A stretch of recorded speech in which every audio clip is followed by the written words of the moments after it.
আনাস ইবনু মালিক রাদিয়াল্লাহু তাআলা আনহু হতে বর্ণিত যে তার দাদি মুলাইকা রাদিয়াল্লাহু তাআলা আনহু আল্লাহর রাসূল সাল্লাল্লাহু আলাইহি ওয়াসাল্লামকে খাওয়ার দাওয়াত দিলেন, যা তার জন্যই তৈরি করেছিলেন। তিনি তা হতে খেলেন, অতঃপর বললেন, উঠো, তোমাদের নিয়ে আমি সালাত আদায় করি। আনাস রাদিয়াল্লাহু তাআলা আনহু বলেন, আমি আমাদের একটি চাটাই আনার জন্য উঠলাম। তা অধিক ব্যবহারে কালো হয়ে গিয়েছিল, তাই আমি সেটা পানি দিয়ে পরিষ্কার করে নিলাম। অতঃপর আল্লাহর রাসূল সাল্লাল্লাহু আলাইহি ওয়াসাল্লাম সালাতের জন্য দাঁড়ালেন, আর আমি এবং একজন ইয়াতীম বালক তার পেছনে দাঁড়ালাম, আর বৃদ্ধা দাদি আমাদের পেছনে ছিলেন।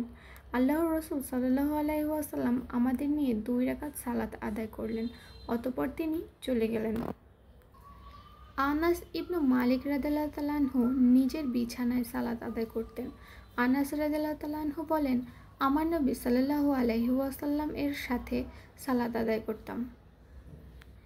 আমাদের কেউ কেউ নিজ কাপড়ের ওপর সেজদা করত। নবী সাল্লাল্লাহু আলাইহি ওয়াসাল্লাম এর স্ত্রী আয়েশা রাদিয়াল্লাহু তাআলা আনহা হতে বর্ণিত, তিনি বলেন, আমি আল্লাহর রাসূল সাল্লাল্লাহু আলাইহি ওয়াসাল্লাম এর সামনে ঘুমাতাম। আমার পা দুখানা তার কিবলার দিকে ছিল। তিনি সিজদা গেলে আমার পায়ে মৃদু চাপ দিতেন, তখন আমি পা দুখানা গুটিয়ে নিতাম, আর তিনি দাঁড়িয়ে গেলে আমি পা দুখানা প্রসারিত করতাম। তিনি বললেন, সেই সময় ঘরগুলোতে বাতি ছিল না।